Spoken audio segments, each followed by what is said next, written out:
Página 1. Fundamentos de Biofilosofía, Martín Manner y Mario Bunge, 2000. 0.0. Prefacio. A lo largo de los 3 últimos decenios, la filosofía de la biología emergió de la sombra de la filosofía de la física para convertirse en una respetable y próspera subdisciplina filosófica. Mientras muchas áreas de la filosofía de la biología aún están agitadas por la controversia, lo que no debería constituir sorpresa en una disciplina filosófica, en otras se puede observar claramente la formación de opiniones mayoritarias. Sterelny, 1995, habla incluso de consenso emergente respecto de ciertos temas, tales como el problema de la especie. Obviamente allí donde hay una opinión mayoritaria o corriente principal habrá, sin embargo, también opiniones minoritarias. Es muy posible que este libro represente un espécimen de las últimas.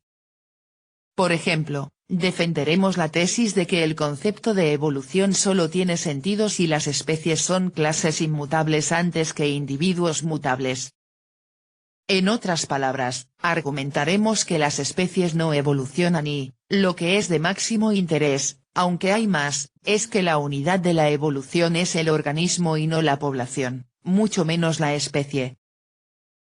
No hay aquí promesa alguna para los creacionistas, nuestra posición es estrictamente naturalista. Más aún, sostendremos que en biología no hay ninguna explicación teleológica genuina y que no hay nada guiando el desarrollo que se asemeje a un programa genético.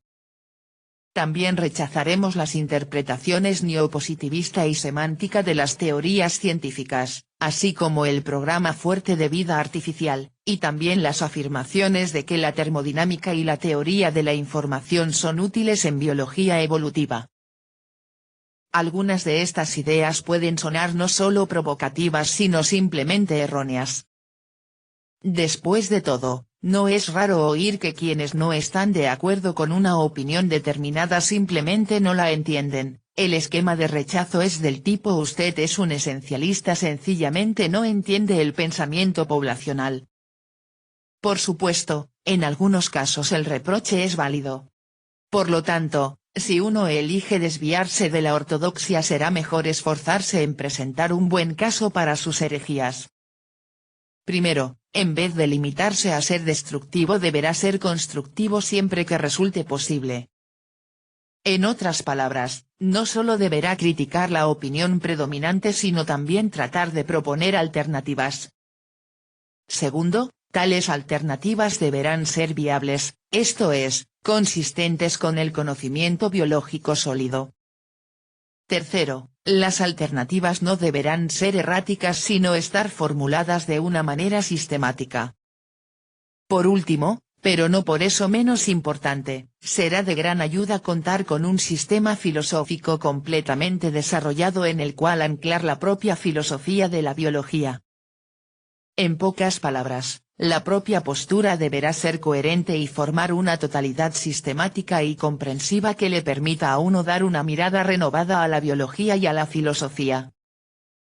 Esta es, entonces, la ambiciosa meta de este libro, esbozar los fundamentos de una nueva filosofía de la biología que será de interés tanto para los biólogos como para los filósofos.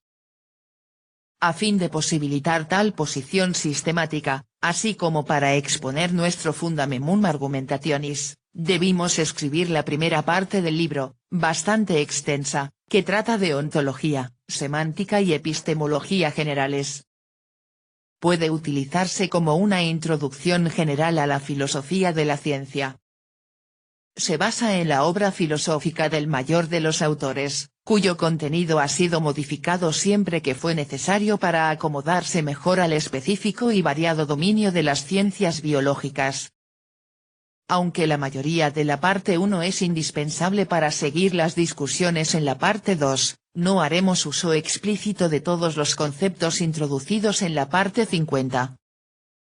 Más bien, se mencionan o aclaran algunas nociones a fin de suministrar un cuadro coherente de nuestra filosofía. El punto es que aun quienes estén en desacuerdo con nuestra filosofía deberían poder admitir que hay al menos una posición coherente, que puede ser discutida racionalmente a la luz de la biología contemporánea. Otras nociones se explican para justificar por qué no hacemos, o no podemos hacer, tanto uso de ellas como podrían esperar muchos colegas filósofos. Por ejemplo, a nuestro juicio la noción de probabilidad a menudo se usa incorrectamente en la filosofía de la ciencia, y por lo tanto en la biofilosofía, ya que involucra interpretaciones ilegítimas del cálculo de probabilidades. En particular, no utilizamos las nociones de causalidad probabilística y explicación probabilística. Tampoco nos involucramos en ninguno de los juegos de probabilidad bayesianos de moda entre tantos filósofos, aunque no entre matemáticos o científicos. En la parte 2, el sistema filosófico introducido en la parte 1 se aplica a algunos problemas comunes en la filosofía de la biología. No hace falta decirlo, fuimos selectivos con los temas que queríamos tratar. Las razones de nuestra selectividad son 3. Primero, elegimos puntos tales como el problema de la especie y la cuestión de la S-unidad es de la evolución, acerca de los cuales nuestra opinión difiere fundamentalmente de la que tiene la mayoría de nuestros colegas.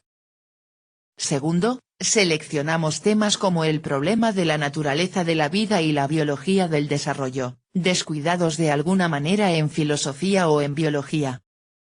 Asimismo, dejamos a un lado en gran medida los temas más en boga, tales como genética de poblaciones, biología molecular y sociobiología. Sin embargo, debería resultar fácil inferir nuestra opinión en esos temas. Tercero, elegimos algunos temas tales como la cuestión de la unidad de la selección, que necesitaban solo algunas modificaciones menores en lugar de reparaciones fundamentales. Esto último ilustra, incidentalmente, que no todos nuestros puntos de vista se desvían de la corriente mayoritaria. Finalmente, el interés personal nunca debe descartarse como fuente de selectividad, la investigación es siempre personal, aun cuando sus resultados no lo sean. Cuando comenzamos a escribir este libro pronto nos dimos cuenta de que no había progreso posible más allá de cierto nivel de análisis sin un uso, moderado, de algunas herramientas formales simples, como la lógica matemática elemental y la teoría de los conjuntos básica. Sin embargo, el lector no familiarizado con tales herramientas formales también debería ser capaz de seguir el curso general de la argumentación. Es más, a fin de impedir que este libro creciera de manera desordenada decidimos dar por sabido un conocimiento elemental de hechos y conceptos biológicos. Por ejemplo, no explicaremos qué es un cigoto o un amniota, ya que cualquier buen diccionario de biología hará el trabajo. Finalmente, también presuponemos algún conocimiento básico de los principales temas de la filosofía de la biología. Por ejemplo, será de ayuda tener una mínima idea de cuáles son los problemas concernientes a la explicación funcional, las unidades de la selección y la especie biológica. Para una revisión rápida y accesible de los principales temas en filosofía de la biología, véase Ruse, 1988. En suma, aunque tal vez digerible para el principiante laborioso, este libro está dirigido al lector avanzado, por ejemplo, el filósofo con conocimiento biológico básico o el biólogo con intereses filosóficos. Por lo tanto, puede usarse para los cursos avanzados y de posgrado en la materia, así como para el estudio independiente. Puesto que hemos intentado concebir una biofilosofía sistemática, los capítulos de este libro deben leerse en la secuencia dada, aun si no se está interesado en ciertos puntos. El lector con pocas inclinaciones formales podrá saltarse el capítulo sobre semántica. Por un lado, antes de abordar la parte 2 es necesario tomar nota de las cuestiones filosóficas fundamentales que se delinean en la parte 50. Por otro, al proponer ciertos postulados y definiciones recurriremos a postulados y definiciones introducidos en los capítulos y secciones precedentes. En otras palabras, adoptamos un formato axiomático, muy moderado, de manera tal que los capítulos no pueden ser completamente entendidos si se leen independientemente. Más aún, la personalidad de los autores no les permitió apagar su sistema límbico o siquiera desconectarlo del neocórtex mientras filosofaban. En otras palabras, aunque hicimos lo posible para ocultar el hecho de que somos científicos y filósofos apasionados, en ocasiones es posible que no hayamos podido filosofar completamente sin ir a este estudio. Tal vez el lector crítico pueda perdonarnos, entonces, si quedan trazas de sarcasmo o polémica en unas pocas frases o pasajes. Pero es posible que otros disfruten de un poco de condimento aquí y allá.